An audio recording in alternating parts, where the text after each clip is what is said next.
Good morning. ഇന്ന് ചിങ്ങം 1-ാം തീയതിയാണ് കേട്ടോ. ഞാൻ രാവിലെ എണീറ്റ് എൻ്റെ ഇന്നത്തെ ഒരുവിധമുള്ള പണികളൊക്കെ കഴിഞ്ഞിട്ടാണ് കേട്ടോ ഇന്ന് ഞാൻ കുളിച്ചിരിക്കുന്നത്. സാധാരണ എൻ്റെ കുളി ഒക്കെ നേരത്തെ കഴിയാറുണ്ട്. ചിങ്ങം 1-ാം തീയതി ആയിട്ട് എൻ്റെ കുളി ഒന്ന് ലേറ്റായിട്ടാണ്. അത് സാധാരണ പതിവാണ്. ഇങ്ങനെയുള്ള വിശേഷ ദിവസങ്ങളിലൊക്കെ എൻ്റെ തല തിരിയും. അപ്പോൾ ഇന്ന് കഴിക്കാനായിട്ട് ഉണ്ടാക്കുന്നത് ദോശയാണ്, പിന്നെ കോളിഫ്ലവർ കറിയാണ് കേട്ടോ ഉണ്ടാക്കുന്നത്. പിന്നെ അത്തായ കാരണം നമ്മുടെ ചീയക്കുട്ടിയും ശൈത്യക്കുട്ടിയും നേരത്തോട് കൂടി എണീറ്റ് ക്ലീനിങ് ഒക്കെ കഴിഞ്ഞ് അത്തകളിടണമല്ലോ. അപ്പോൾ കുളിച്ച് കഴിഞ്ഞാൽ അവർ വിളക്കെത്തിക്കും. അപ്പോൾ അതുകൊണ്ട് എനിക്ക് ആ ഒരു പരിപാടി ഇല്ലാത്ത കാരണം പിന്നെ അങ്ങനെ അങ്ങോട്ട് മടി പിടിച്ച് പോകുന്നതാണ് കേട്ടോ. അങ്ങനെ ഞാൻ കോളിഫ്ലവറൊക്കെ നന്നാക്കി കുറച്ച് ചൂടുള്ള വെള്ളത്തിൽ നമ്മുടെ സ്വർക്ക കുറച്ച് ഒഴിച്ചിട്ട് വെച്ചിട്ടുണ്ട് കേട്ടോ. എന്നിട്ട് പിന്നെ അതിലേക്ക് മസാല കൂട്ടാനായിട്ടുള്ള സവോളയും തക്കാളി 3 സവോളയും അതുപോലെ 3 തക്കാളിയാണ് കേട്ടോ ഞാൻ എടുത്തിട്ടുള്ളത്. അങ്ങനെ അതൊക്കെ അരിഞ്ഞ് അവിടെ മാറ്റി വെച്ചു കിട്ടാം. പിന്നെ എന്താ വിശേഷം? ഓണല്ലേ വരണത്. എല്ലായിടത്തും ഓണത്തിൻ്റെ തിരക്കായി കാണുമല്ലേ.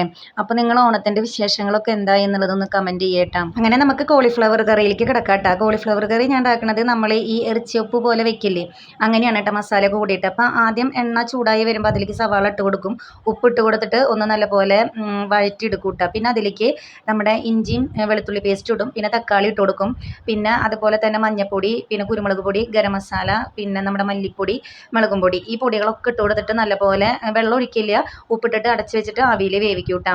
എന്നിട്ട് പിന്നെ അതിലേക്ക് കുറച്ച് തൈരും കൂടി ഒഴിച്ചു കൊടുത്തിട്ട് നല്ലപോലെ ഇളക്കിയിട്ട് നമ്മുടെ കോളിഫ്ലവർ അതിലേക്ക് ഇട്ട് കൊടുക്കും. പിന്നെ വെള്ളം ഒഴിക്കില്ല കേട്ടോ, അടച്ച് വെച്ചിട്ട് സിമ്മിലിട്ടിട്ട് ആവിയിൽ വേവിച്ചെടുക്കുകയാണ് കേട്ടോ ചെയ്യുക. എന്നിട്ട് അത് നല്ലപോലെ പിന്നെ തുറന്നിട്ട് നമ്മളിങ്ങനെ റോസ്റ്റ് ചെയ്ത് കൊണ്ടുവരണം കേട്ടോ. അപ്പോൾ നല്ല ടേസ്റ്റാണ് ദോശയ്ക്കായാലും ചോറിൻ്റെ ഒപ്പം കഴിക്കാനായിട്ടായാലും.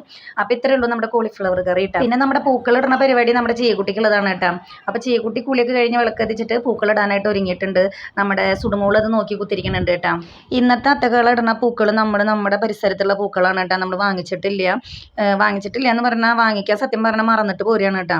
അപ്പോൾ അതുകൊണ്ട് കുഞ്ഞു പൂക്കളാണ് നമ്മുടെ ചീയക്കുട്ടി ഇടുന്നത്. പിന്നെ അത് കഴിഞ്ഞ് ഞാൻ വന്നിട്ട് നോക്കും നമ്മുടെ ചോറ് വേവായിട്ടുണ്ട്. അപ്പോൾ ചോറൊക്കെ വാർത്തു, പിന്നെ ഒപ്പം ദോശ ഉണ്ടാക്കലും കൂടിയിട്ട് കഴിഞ്ഞു കേട്ടോ. പിന്നെ അത് കഴിഞ്ഞിട്ട് ഞാൻ ചെന്ന് നോക്കി നോക്കുമ്പോഴും നമ്മുടെ ചീയക്കുട്ടിയുടെ പൂക്കളത്തിൻ്റെ പണി ഏതാണ്ട് കഴിഞ്ഞിട്ടുണ്ട് കേട്ടോ. പിന്നെ അത് കഴിഞ്ഞപ്പോൾ ഞാൻ പിന്നെ അവർക്ക് ചായ കൊടുത്തു. അവർക്ക് ചായ കൊടുത്തിട്ട് ഞാൻ പിന്നെ അങ്ങനെ കുളിക്കാൻ പോയിട്ട് കുളി കഴിഞ്ഞ് വന്നിട്ട് പിന്നെ ഞാൻ ചായ കുടിച്ചിട്ട് ഷോപ്പിലേക്ക് പോവായിട്ടാണ്. അപ്പോൾ ഇത്രയേ ഉള്ളൂ നമ്മുടെ ഇന്നത്തെ വീഡിയോ എല്ലാവർക്കും ഇഷ്ടമായിരിക്കണം. ഇഷ്ടമെങ്കിൽ ലൈക്ക് ചെയ്യുക, കമൻറ്റ് ചെയ്യുക, സപ്പോർട്ട് ചെയ്യുക. അപ്പോൾ നമുക്ക് ഇനി അടുത്ത വീഡിയോയിലൂടെ കാണാം. Tata bye bye, see U.